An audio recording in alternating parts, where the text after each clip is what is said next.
Okay, I think we're on.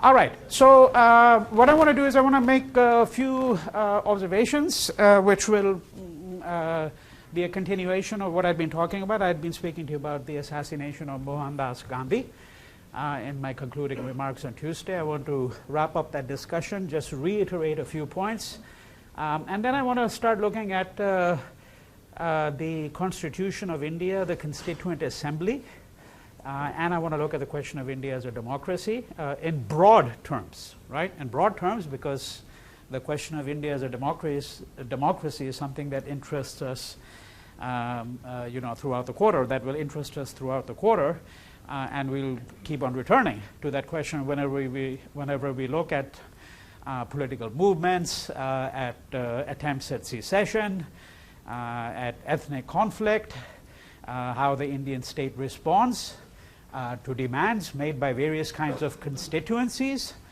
such as women, Dalits, working classes. So that's a question that we're not going to wrap up today, obviously, but it's a question that will persist with us throughout the course. And I also want to look at a number of things that come into place in independent India immediately after independence in 1947. Let me just reiterate what I'd mentioned to you about Gandhi's assassination. So the argument that I'd advanced based on the reading that you have done by Ashish Nandi, there are others who have now made that argument as well, but essentially the argument was that this is an assassination that is not to be understood simply as a retaliation by a Hindu, an upper caste Hindu, a Maharashtrian Brahmin, which is what Nathuram Godse was, against a fellow Hindu who he thought had betrayed the country. Right? That's obviously the simplest explanation that one could come to, and very often people did view it that way. But one of the things that Nandi was trying to argue was that in order to understand this assassination and locate it within a set of factors, what we have to consider is the fact that Gandhi had in fact actually endeavored to place people who had been at the periphery of life in India. He had put them onto the center. And people who had been the traditional elites had, as a consequence of Gandhian politics, become marginalized in India. Right? And this certainly, according to Nandi, is one of the major reasons why somebody like Nathuram Godse felt tempted to assassinate Gandhi and carry out the assassination successfully. And by the way, there was an attempt on Gandhi's life just 10, 12 days before he was actually shot dead. It was an attempt made by him by a group of young people. And in fact, when Gandhi was shot dead, the government of India claimed that there was a conspiracy which involved a number of men, not just the person who was the assassin himself. Of course, he was going to be tried, and he was going to be one of two men who was eventually going to be executed as a consequence of the conviction. Right? But the government of India claimed that there was a larger conspiracy, and I'm not persuaded that there was a conspiracy in the sense in which the government of India claimed that there was a conspiracy, but what Nandi is suggesting is that there was in fact a much larger conspiracy than we have hitherto imagined, because Nathuram Godse effectively represented the point of view of Indian middle-class elites. And these Indian middle-class elites had come to the conclusion that Gandhi was a man who frankly, was a liability for independent India. A liability, because he was this man in his late 70s who was a critic of industrial civilization, a critic of modernity, who was effeminate.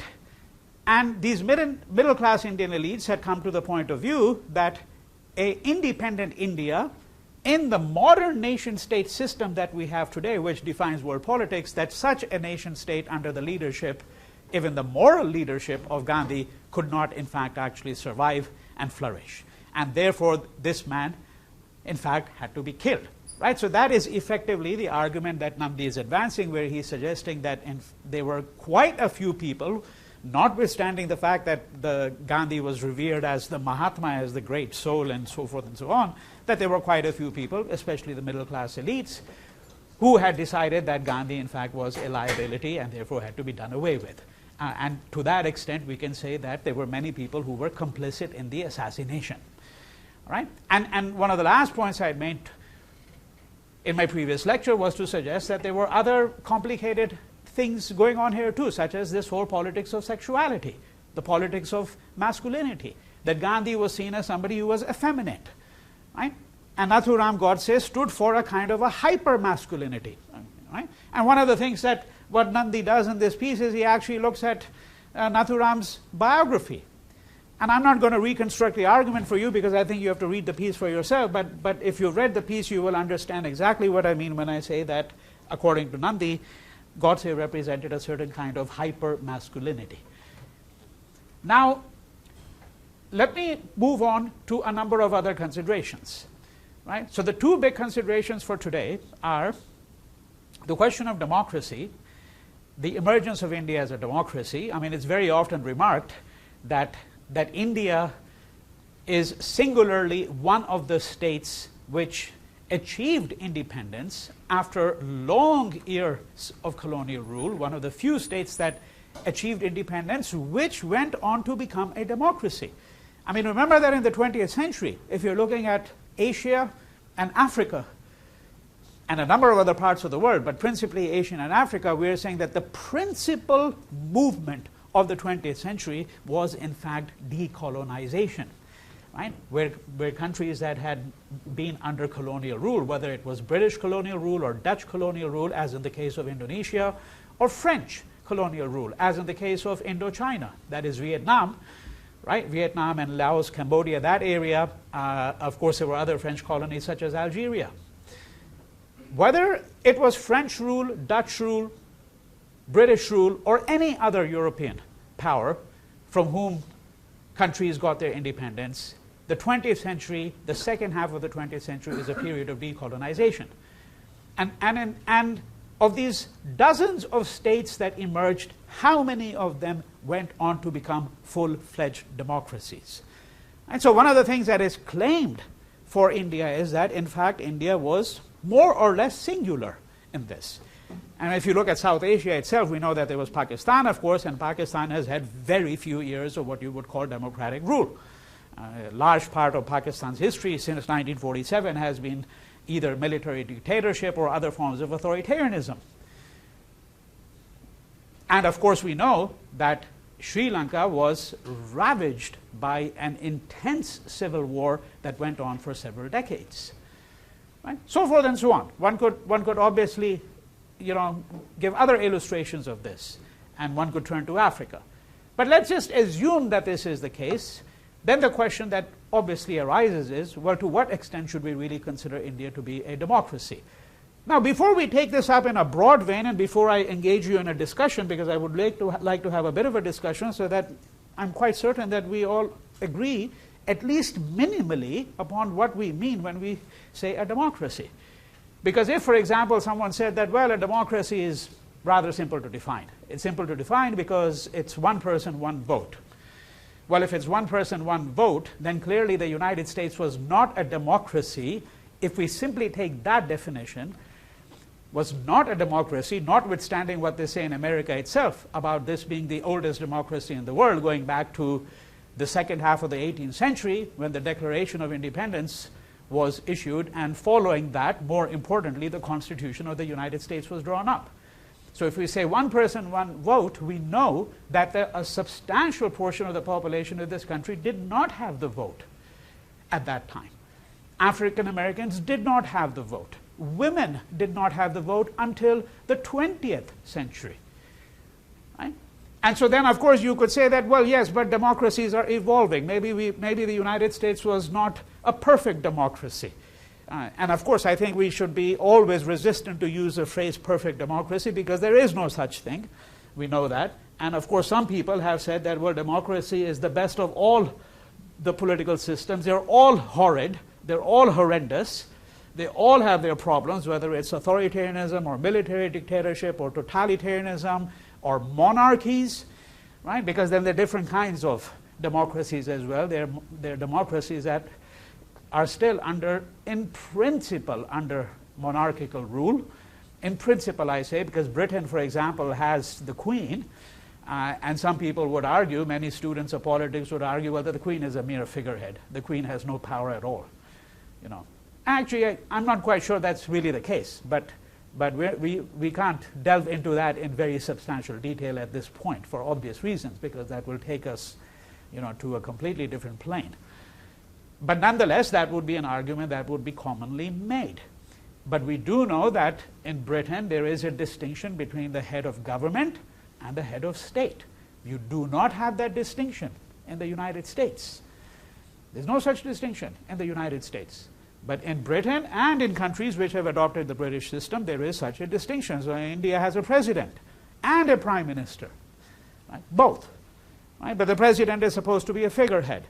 And this figurehead only becomes important when you have a constitutional crisis. What would a constitutional crisis look like? A constitutional crisis could arise when the government in power is not able to command a majority in Parliament.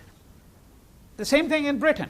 So in Britain, let's supposing that you have, so you've got the Tories, the Conservative Party, and then you have the Labour Party, and let's supposing that the party in power, the present Prime Minister of Britain is David Cameron, and let's supposing we were at a scenario where David Cameron's party had a razor-thin majority, and that owing to some political problem, that 30 people in his party decide that they're not going to support him any longer. Right? Now that could lead to a constitutional crisis, because if you have a razor-thin majority and 30 people in your party no longer support you, you lose that razor-thin majority. So what are they going to do? They're going to call for a vote in the House of Commons. And when you call for a vote in the House of Commons, which is the equivalent of the House of Representatives in the American system, you call for a vote, and the ruling party under Cameron cannot command a majority. When the vote is taken, the government falls at that point. And when the government falls, then the Queen is going to come into the picture, because she has to decide what is she going to do. Is she going to call for fresh elections? Or is she going to try to come to some kind of political arrangement? Because there may be a third political party, and the third political party could form a coalition with the opposition, and they could now become the government. So you see, the Queen is not a mere figurehead. I could give you many illustrations of that. But let's assume, for the most part, that the Queen is a figurehead. And the American system, we don't even have that distinction, because the head of government and the head of the state are exactly the same person. And in India, we have a similar distinction, and we could have a similar problem in India as we have had in this scenario that I've described to you, as in Britain. Okay? So these are just some rudimentary considerations when we start to think about, well, what does it mean when we speak about a democracy? And this is, of course, these are all technical definitions, if you ask me, because we haven't spoken at all about the spirit of democracy. So far, we're only adhering to some kind of legalistic conception, and we're saying, well, one person, one vote. And then I'm saying to you that, well, historically, that was not the case, frankly, with any democracy that we know of. In fact, one of the unique things about the Indian Constitution is that it gives universal suffrage. Universal suffrage means one person, one vote. Doesn't matter whether you're a working class person or you're a woman, you're a tribal, every adult person gets a vote.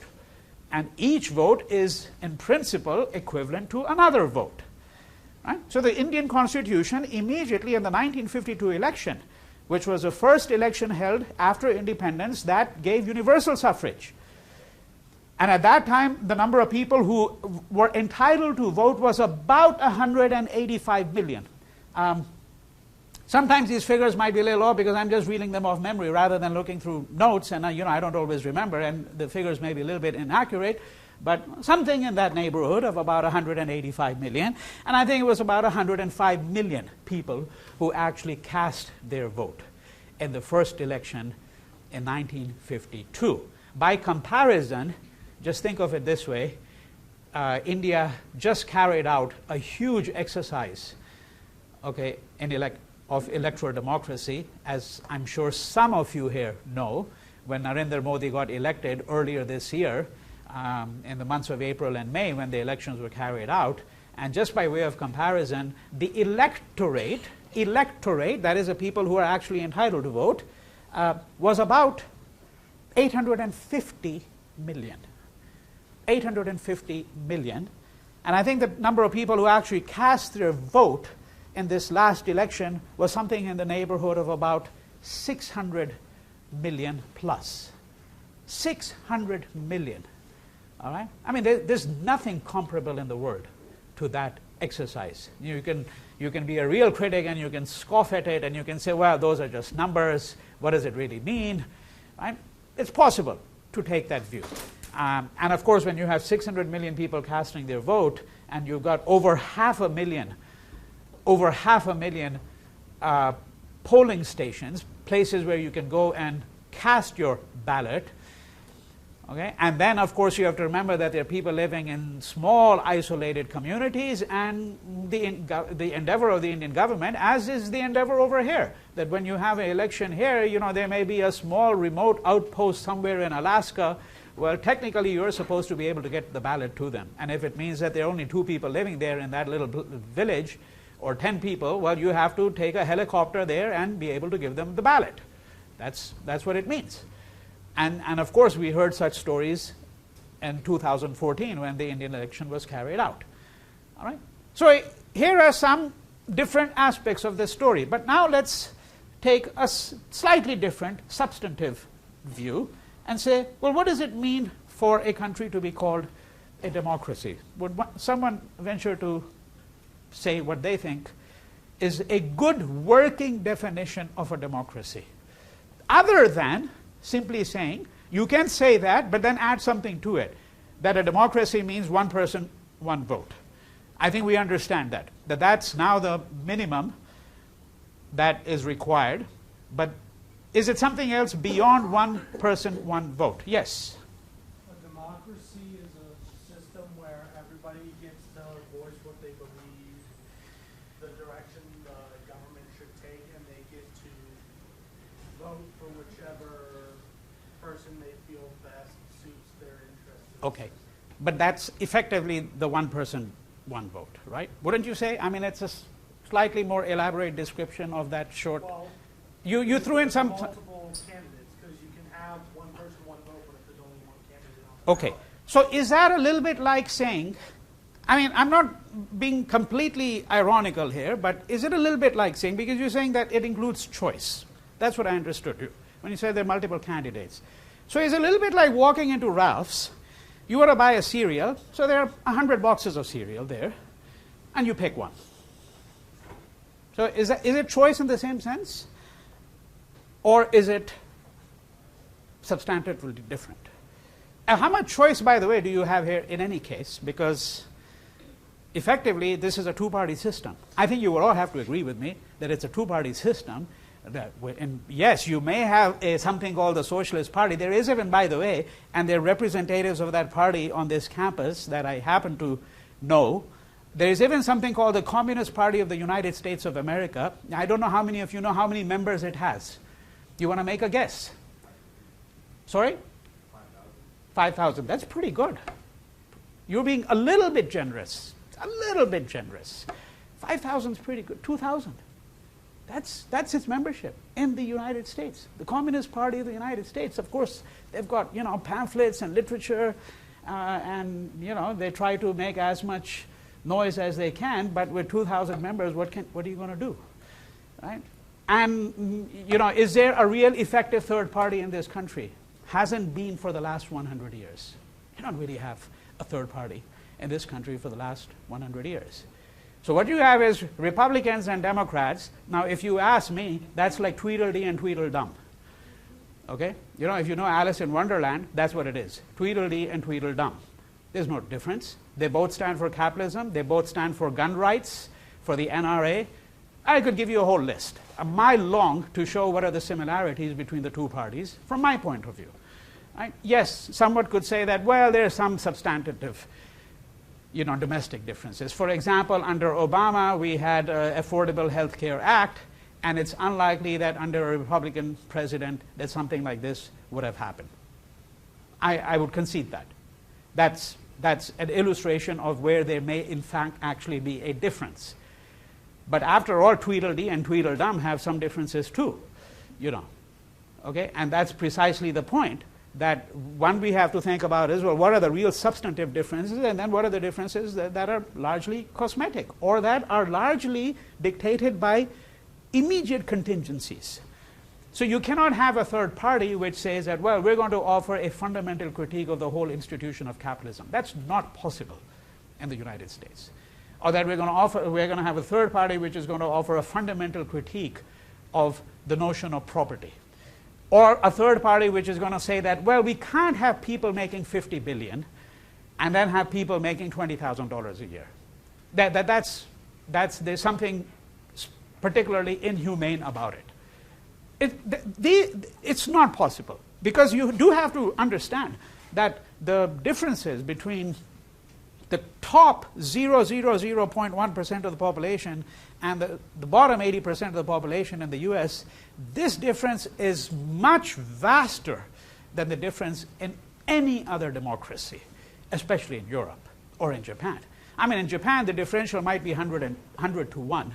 Here, the differential is going to be 5,000 to 1. Okay, between what somebody is making at the very top, or 50,000 to 1, right? I mean, I was reading a book about Bill Gates. This is when, about 15 years ago, when his wealth was just way above anyone else's. Now there's quite a few competitors over there. And it said that, if Bill Gates was walking along the road, and let's supposing there was a $1,000 bill. There isn't a $1,000 bill, but let's supposing there was a $1,000 bill, and that if he dropped a $1,000 bill accidentally, it would be more expensive for him to stop, and he realized 5 seconds later it would be more expensive for him to stop, go back and pick it up from the street than to just continue on. That's how much money he makes. Okay? Right?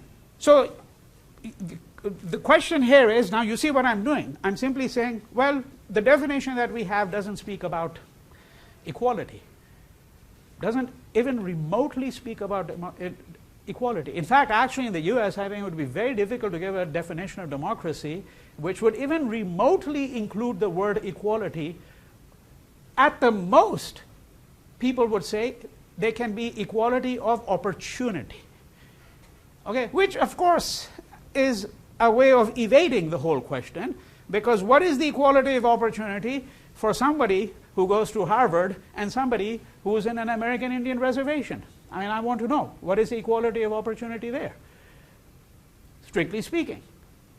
And of course, then there are people who will have an answer, and they will say, yeah, but if the person in the reservation really struggled, he or she could make something of themselves, and they could go to Harvard. So in other words, the reason why they don't go is because they're lazy. Now, you see, these are all euphemisms. And this is a standard word that is available in the lexicon. It's just there that you plug it in. When you think that you want to explain why some people are not able to advance in life. Well, they just happen to be lazy.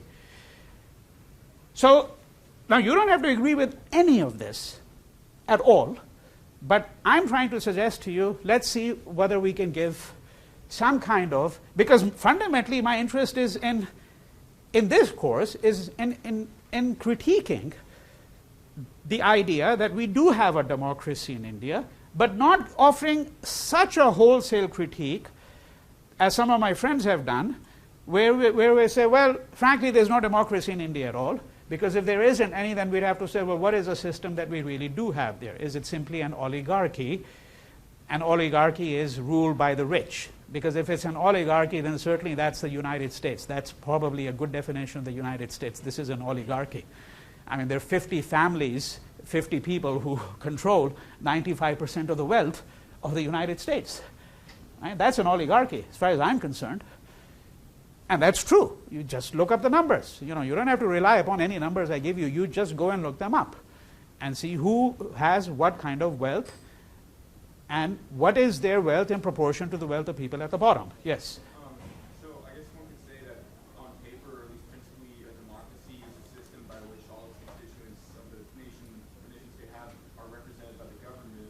But in reality, or if you go deeper, more than likely, it's not really, people are not really represented by the government. It's whoever can buy the most amount of influence, or whoever can appeal to people in power. Okay, that would be I think something that, broadly speaking, yes, I would be able to go along with. I would be able to accept, and I suspect that most people would. That in paper, it may, the democracy may be something that it's not quite in reality. But let's see if we can then translate this, because I think you would agree with me that there's probably a gap between the ideal and the reality with almost every institution. Every institution you can think of in the world, including this university, right? Whatever its representation might be by the chancellor or by the administration, well, and then what happens at the ground level, there's going to be a gap there. So there's always a gap there. So then we could say that perhaps a democracy is a work in progress, right? It's a process. It's a process.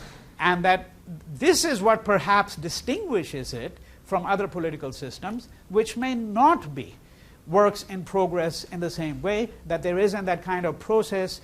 And this is why it's important to understand that clearly that there is some merit in saying that the United States was a democracy from the second half of the 18th century, even though the majority of the people of the United States in the second half of the 18th century could not vote.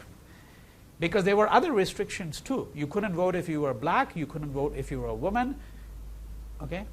And you couldn't vote if you were not a property owner effectively.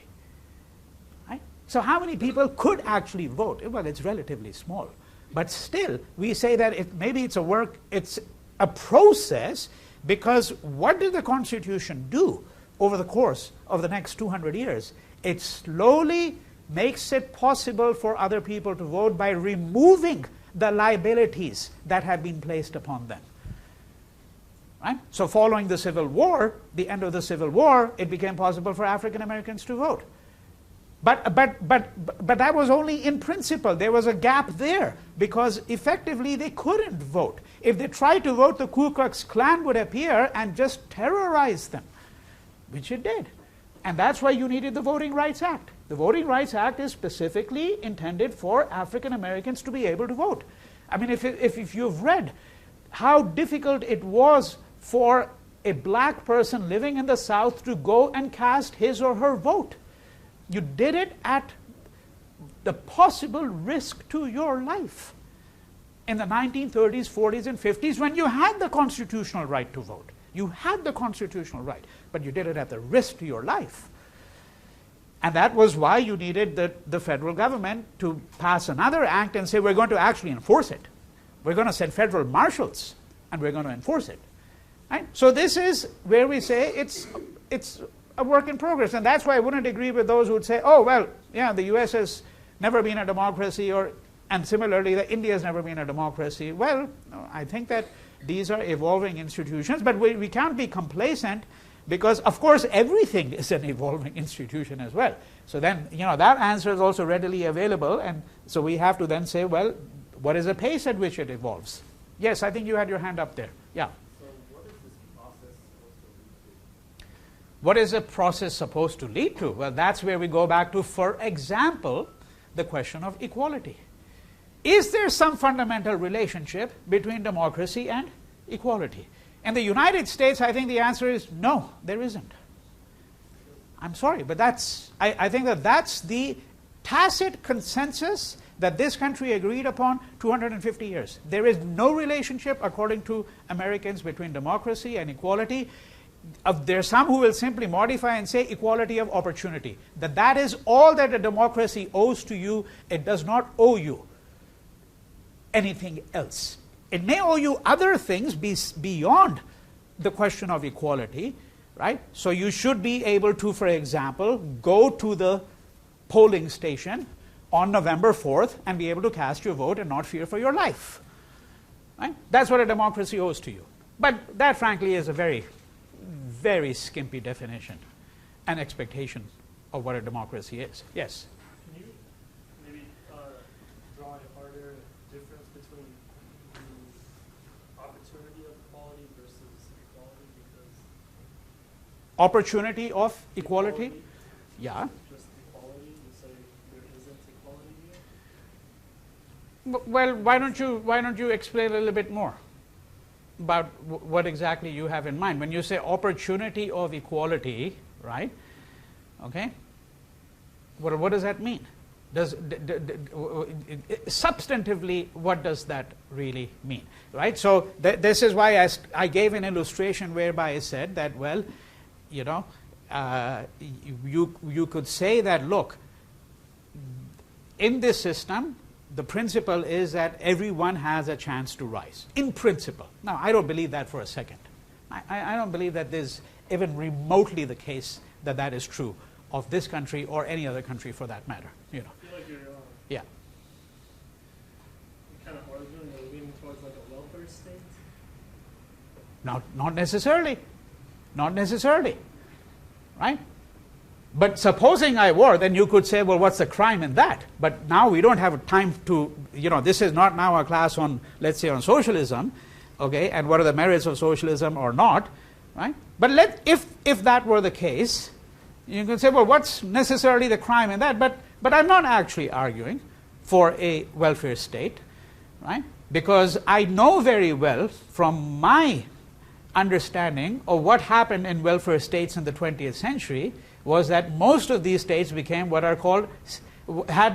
is called state capitalism, where the state itself became, okay, the largest capitalist enterprise. And that was certainly true of the Soviet Union. It was true of many of the countries in what is called the Iron Curtain in Eastern Europe. Okay? So there are difficulties there. And again, if we were doing a course in comparative politics, then we might say, well, what are all the problems with socialist states, with totalitarian states, with authoritarian states?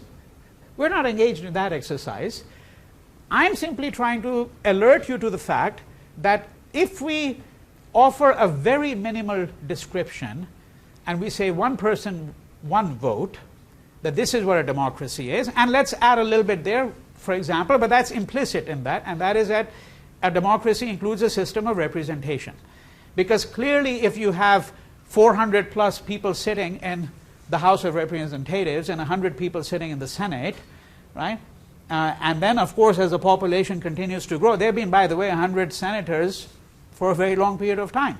I mean, so whenever a new state comes, you have got two senators. The last two states were Alaska and Hawaii, right? So now you've had 100 senators for decades, because that's how it's fixed. But of course, the number of people they're representing has grown astronomically, hasn't it? Right? So then, but those are technical problems. They're technical problems where you might say, well, does it make any sense to have only 100 people in the Senate now, given that the population of the United States is vastly higher than what it was 60, 70, 80 years ago? Okay? And what does it mean for so-and-so to represent? And then we can complicate the picture further and say, well, who's really representing whom? If they're representative, why is it that the Senate has always been called the Millionaires Club, which it is? Virtually everyone who sits in the United States Senate is a millionaire. As far as I'm aware, most of us are not millionaires. And certainly UCLA professors are not, unless they're professors in the law school probably, you know, okay? Or in the economics department, because these are worthy disciplines apparently, you know. But that's the fact of the matter is that, well, the vast majority of people are not millionaires. So how come everyone who sits in the Senate is a millionaire and is representing people who are not, right? You see, we could just keep on going down that road and say, well, what does it mean? Because what it means is it tells you something about a system whereby you now need $50 million to even run for the Senate. Minimum $50 million. And then it means, then you ask questions, well, what are the corporate interests? Who's funding this guy? Right? And so is this person genuinely representative? So forth and so on. Yes? It seems when in relation to India, in comparison like to the United States now, democracy there versus the United States developed, it seems India from the start yeah. knew, like I guess Nehru and many of the leaders of the Congress knew that maybe equality of opportunity wouldn't suffice. Yeah. And they took a lot of directives to try and incorporate the people of lower caste yes. into the government. But I guess the question that was later raised as history progressed is, did the affirmative action for women, for lower class people actually help, bridge representation to them? Because, like, for instance, India has, like, they have had female prime ministers, or they've had women represented in the Congress. Yeah. But, like, there still has a lower life expectancy in women Okay, well, big question, right? I mean, the question here is that, and your instinct in moving us to that is right, which is that, okay, now, because what we're doing is we're laying out some general observations to help us think.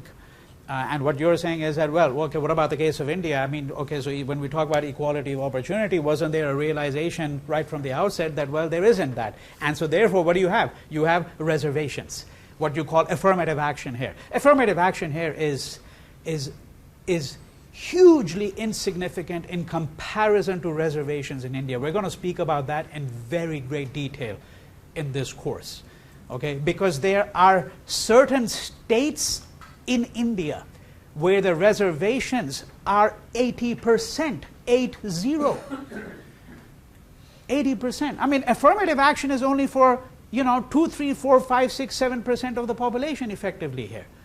That's what we're saying, okay? Right? Affirmative action for example, African Americans. But that means, of course, those who are at the lower end there too. I mean, if you're a black professor at Harvard, you don't need affirmative action. But in India, we're saying that there are states where affirmative action, that's not the phrase that is used there, they call it reservation system. You reserve seats, okay, where the reservations are up to 80%. At the federal level, it cannot be more than 50%. It's 49.5% in India, right? But we'll get to that later on, right? Now, let's move to, so I've just laid out a few considerations for you to think about. What is the relationship between, for example, democracy and representation, democracy and equality, okay? And this leads us to the next set of questions. Now, so there are two questions, one which has been anticipated here, but before I get to that, I want to ask another set of questions.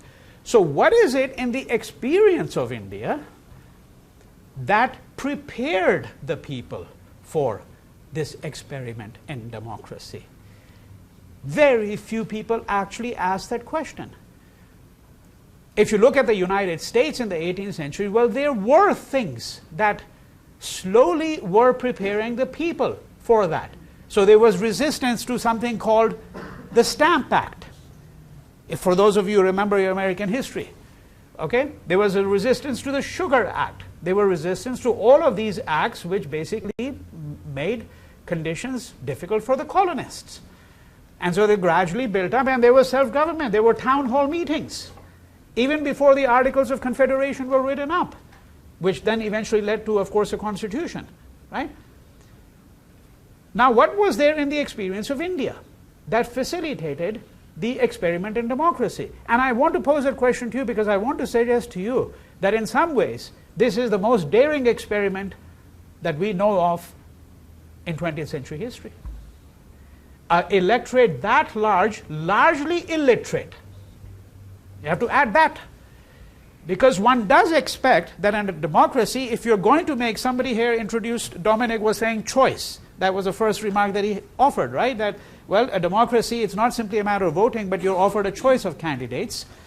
Now, so if you're offered a choice, therefore you should be in the position to be able to exercise that choice, make an educated assessment, correct? Otherwise, what would the choice mean? It would mean nothing. If you were offered the choice between organic food and non-organic food and fed only on certain cows and this and that. You know how if you go to places, there are like 20 labels now, gluten-free, this free, that free, right? Well, if you didn't understand any of that, the choice would mean nothing. If you're illiterate, how do you exercise a choice? And you have to remember that literacy in India at the turn of independence is appallingly low. 20%. That's what we're talking about. Life expectancy was 29. And in the census of India, 1941, life expectancy in India was 29. Okay? So this is, I'm suggesting to you, an extraordinary experiment. It's an extraordinary, unparalleled experiment that we're really speaking about. Yes? Wasn't there like the resistance they had against the British, and that was building up to something? Of course, there is. I haven't concluded my analysis yet. of what it is that might have prepared it. But there are things, so you've got anti-colonial resistance. You've got anti-colonial resistance, although remember that this is true of British India, not of princely India. 1/3 of the country is princely states which are now going to be absorbed. And then again, anti-colonial resistance was not uniform throughout the country. Okay? It's not uniform throughout the country. So there are peasants who are involved in anti-colonial resistance, but how does anti-colonial resistance necessarily prepare all of these people for the experiment in democracy? So for example, here you had town hall meetings. Okay? And you had a relatively high level of literacy, relatively. Even in the 1770s, you had a relatively high rate of literacy. And remember, 1770s, you would expect the literacy to be much lower. Now you're talking about the 1940s. And it's still exceedingly low. Okay? So was there something in the past of India that facilitated this exercise? And you could say, well, some nationalists said, well, we had democratic institutions in India long before the British even came.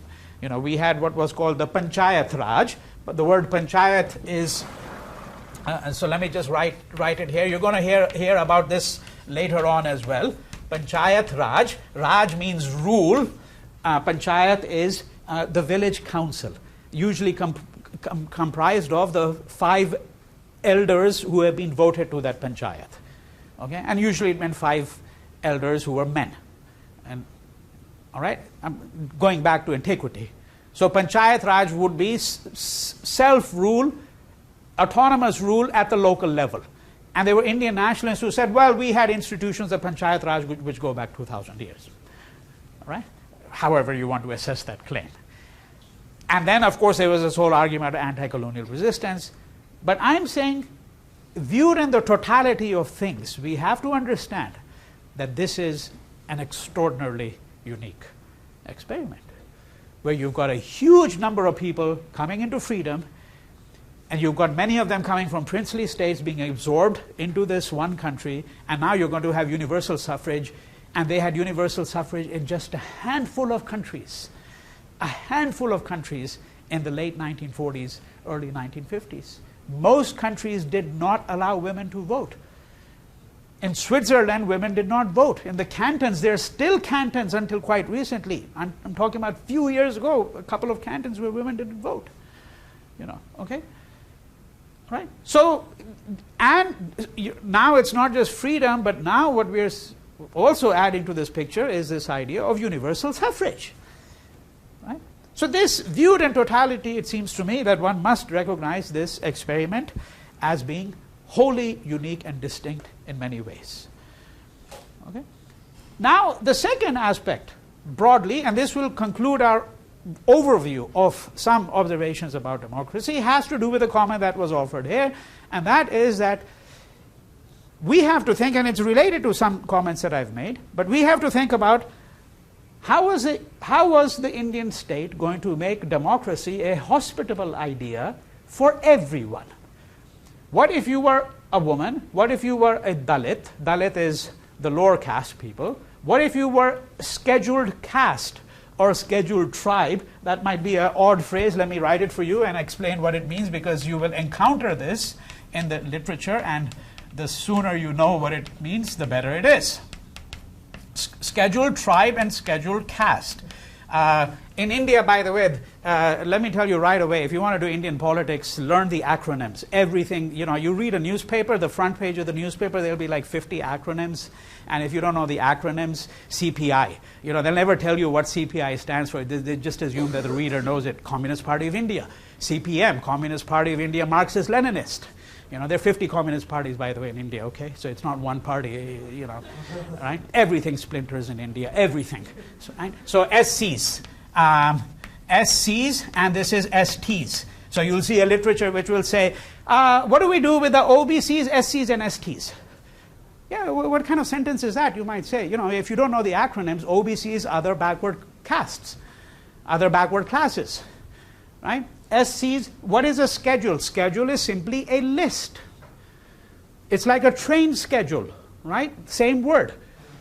A list. which is appended to the Constitution of India, and it listed all these castes and tribes. I'll tell you what castes are later on, okay? But it would list all the castes and tribes that were entitled to reservation. That is, that people who could claim to be members of these groups, were therefore in principle entitled to some beneficial action by the state on their behalf. And translated into simpler English, it simply meant that, so for example, in an educational institution, let's say the equivalent of UCLA, University of Delhi, okay, a huge university, if you were a member of a SC or ST, it meant that 20%, 10%, whatever the percentage was that was agreed upon, that certain percentage of the seats. So if the university is going to admit 5,000 students, and you say 20% of the seats are reserved for SCs and STs, it means that 1,000 of the students who are going to be admitted that year must come from this group of people. Okay? And we're not even now talking about women and OBCs and, you know, all that. Okay? That's what it meant to be SCs and STs. So let's go back to the primary question we're involved in, because, of course, if we got into the details, we could have a whole course on just this and say, well, what has been the history of how they've been treated? What were the policies in different states? To what extent were they accommodated? Did it lead to bitterness among the upper castes? Right? You can imagine, right?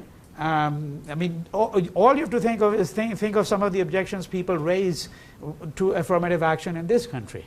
And you're only talking about really affirmative action for a very small number of people. Here you're talking about hundreds of millions of people, and if you put them all together, they constitute the majority of the country, the majority of the population.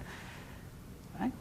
So, for example, if you say that we're going to have 1,000, so we gave a random figure, and we said 20% of the seats are going to be reserved, and you had 50%, 5,000 students you were going to admit at University of Delhi. We're taking random figures. Well, in order to admit 1,000 SCs and STs, the critics would have said, let's hope that there are enough of them who even went to high school. Right? Because before you can get to university, presumably you have to go to high school, don't you? Right? So how are we going to fill these seats if we don't even have enough candidates who have gone to high school? And this is one institution. What if you're talking about 100 institutions where you have a similar policy? So do we have 500,000 SCs or STs who can be admitted? And if they can't be admitted because we just don't have any, what does it mean? It means corruption in capital letters. There are going to be people who will get in even though they're not SCs or STs, or they'll falsify their papers. And it became rampant corruption. Right? We can, as I said, complicate every situation here endlessly if we want to. But we want to just keep the broader consideration in mind now, and that broader consideration is, so the question that was posed was, what did Indian democracy do? And I think that's a fair question. Absolutely fair question. What did Indian democracy do? What has it done for people who are at the margins, who are SCs, STs, Dalits, OBCs, other backward classes, women, okay? And what happens, India is unique in this respect. The illustration I will give you will clarify that immediately. In most societies, there are people who try to raise themselves up. Okay? Of course, everybody wants to do that in India too. But one of the ways in which you raise yourself up in India is you officially try to show that you are lower down the ladder than you actually are. What do I mean by that? That, let's supposing you belong to a caste community which is not recognized as being part of an SC. So what do? You try to show that historically you were always a member of this underprivileged group, because that's the only way that you can get affirmative action.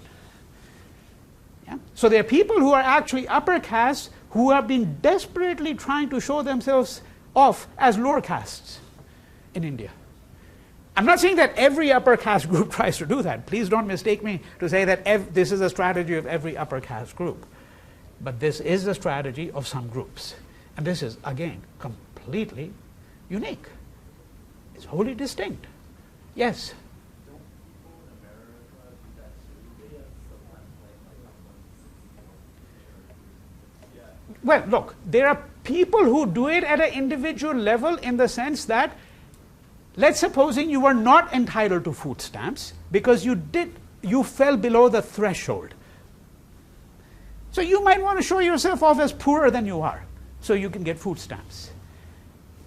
At an individual level, people will do it. I'm saying this is a systematic strategy of an entire community.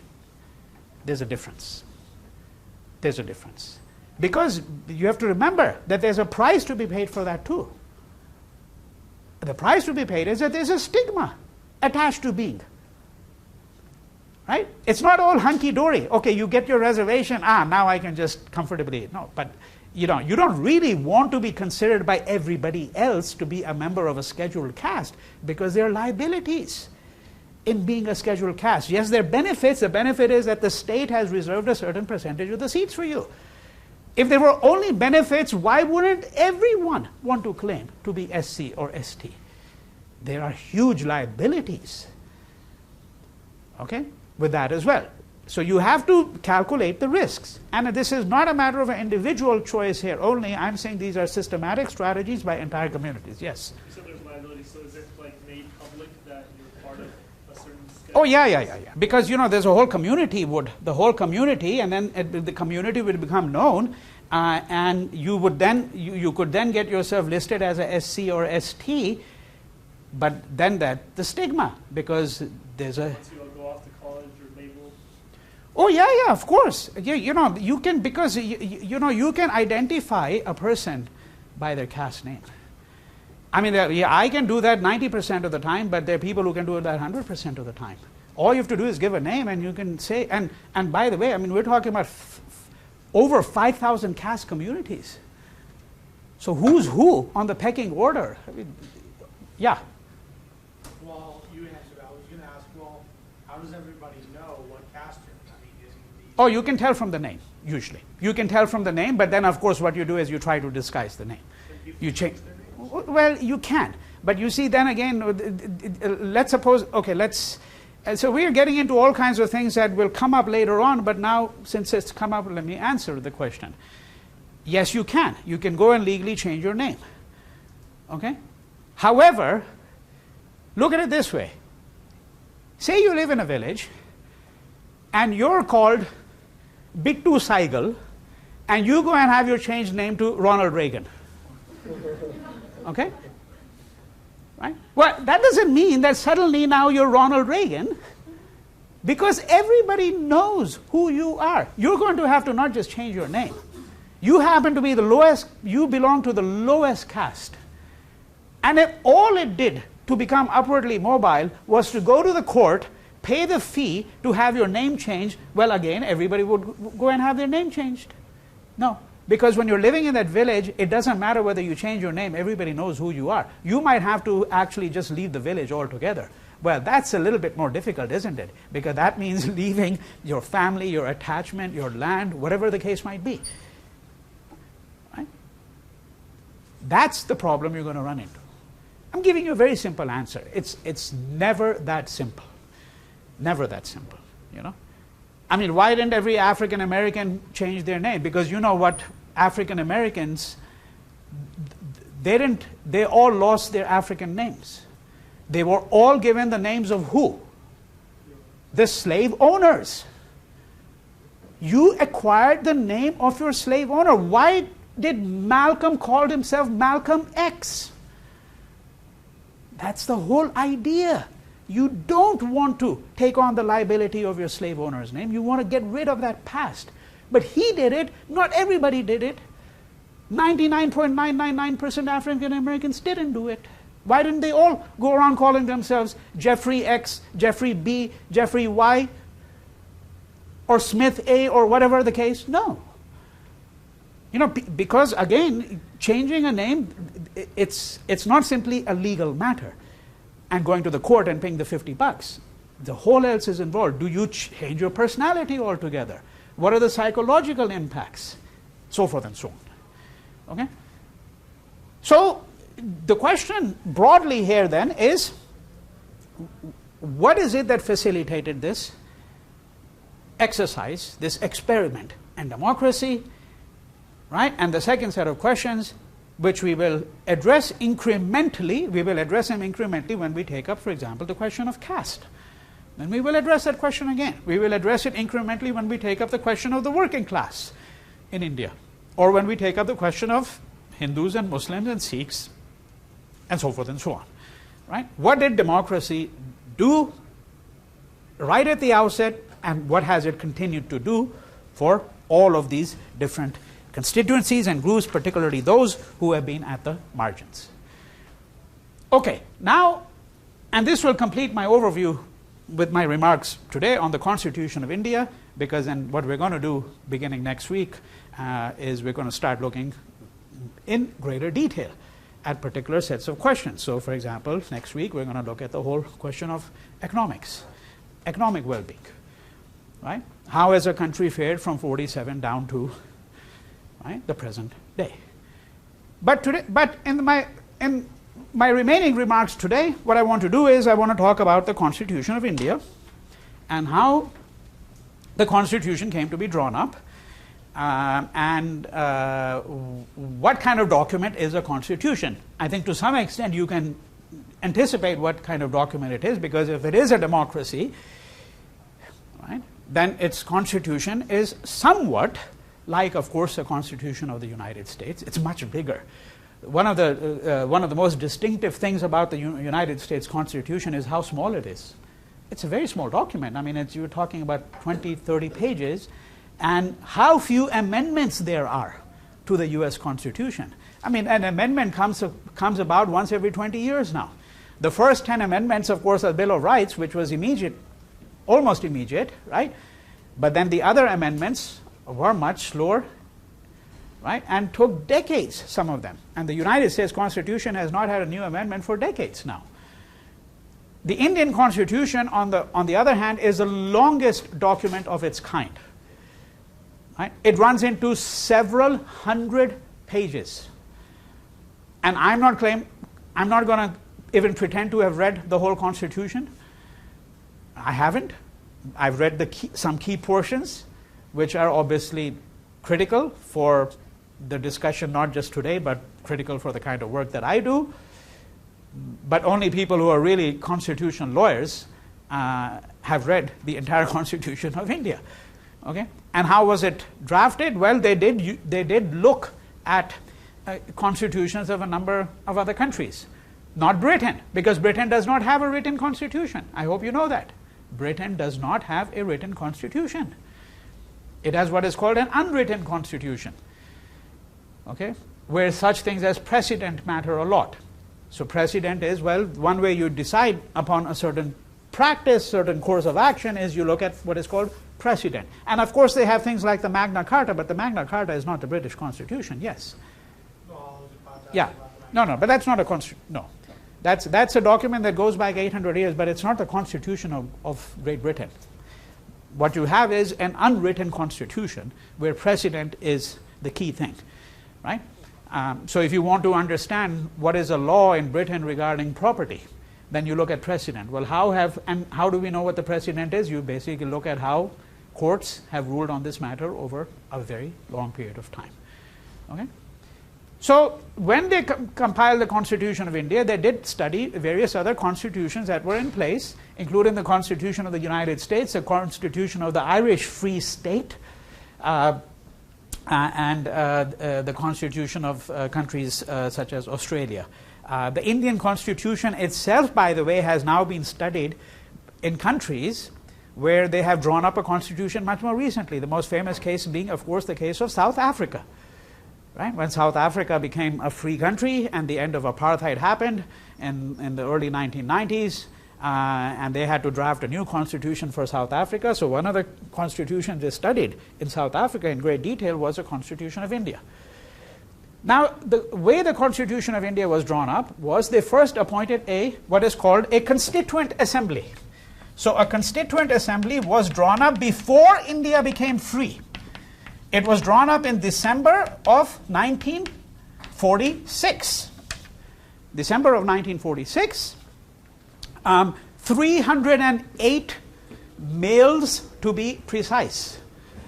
Okay, 308 men, largely upper caste Hindus, many of them Brahmins, upper caste, some Muslims, some Parsis, so forth and so on. Okay, people representing other religious groups, but predominantly comprised of Hindus and upper caste Hindus at that. Okay, and what they did was they then obviously studied these constitutions, and I have to say that there was the Constituent Assembly debates are actually absolutely fascinating.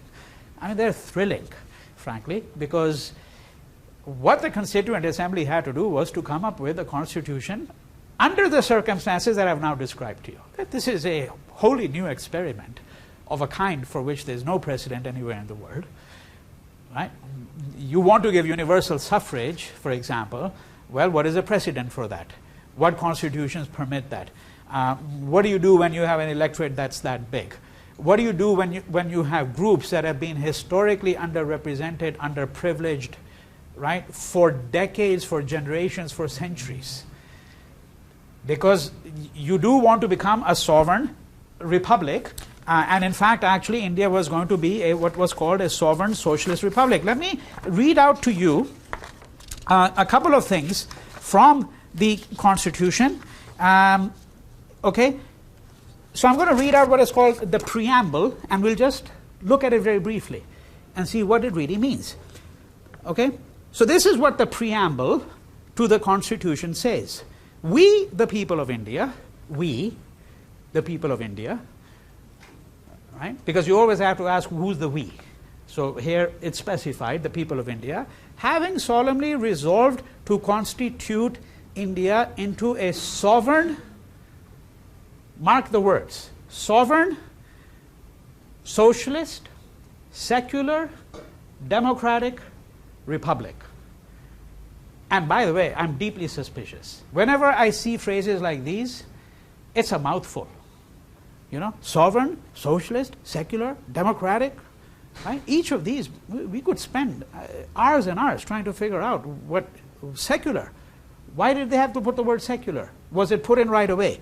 But before we get to the details, having solemnly resolved to constitute India into a sovereign, socialist, secular, democratic republic and to secure to all its citizens justice, social, economic, and political. So it says that we will secure to the people justice, social, economic, and political. Liberty of thought, expression, belief, faith, and worship. This seems to be relatively uncontroversial, relatively. Okay, liberty of thought, expression, belief, faith, and worship. So you can express whatever views you want. Doesn't matter what religion you have. Of course, within certain constraints is going to be understood. That's one of the things that, as in the United States, you have freedom of speech, but freedom of speech doesn't allow you to stand, hurling abuses at every possible person that you can think of, right? Of course not, right? That's what the courts will then do. Well, is that within your right or not? Could you go calling everybody the worst four-letter words that you can think of, just because you wanted to do it? Right? So, having resolved to constitute and to secure to all its citizens justice, social, economic, and political, this has to be controversial, because what does that mean? Economic justice. What does that mean? Right? Does it mean equality? But then there's I won't take any questions right now. I want to just go through, because we want to make sure that we have enough information right now about the Constitution. Equality.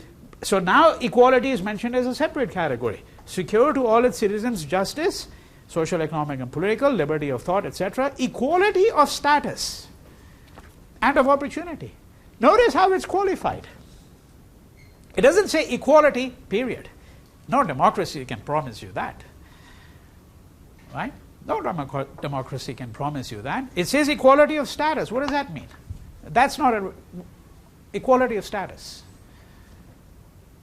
It promises you and to secure to all its citizens equality of status and of opportunity. We know what equality of opportunity means in principle. We also know there's a big gap between whether it actually is, whether there is equality of opportunity or not. If you come from a Dalit family living in a remote part of village India and you have to walk 10 miles to be able to get tap water, there's no equality of opportunity. Because that morning that you should be spending going to school, you're going to be walking to that tap, which is 10 miles away, and then walking back, and by the time you get back, it's late afternoon, and you're not going to be going to school. I can guarantee you that. Right? So we know there's a big gap between what it says and whether there is equality of opportunity, and that's true here too. There's a big gap. But what does equality of status mean? What does that mean? Anybody? Yeah. Does it relate to breaking down the older notion of caste that they have? Trying to get rid of caste discrimination? But it doesn't say equality of status or equality of all the castes. Let's supposing they meant only castes. So instead of saying status, they could have said equality of all castes and of opportunity. Right? So it has to be broader than that. I think you would agree. Okay? Because if they meant only caste, I'm not saying that you're wrong, but that perhaps you may be giving a more restrictive answer than what they had in mind. Yes?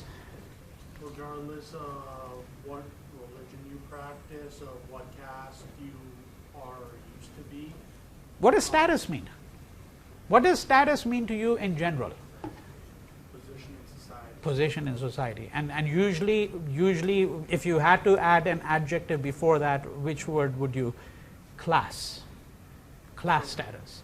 So equality of status means that in principle, the Constitution is saying that it doesn't matter whether you're a bricklayer or you're flipping burgers or you're a Harvard professor or you're CEO of a Silicon Valley startup, you all have equal status in the eyes of the Constitution, which of course is complete hogwash. That's not the case, not even remotely, either in India or in the US, for that matter.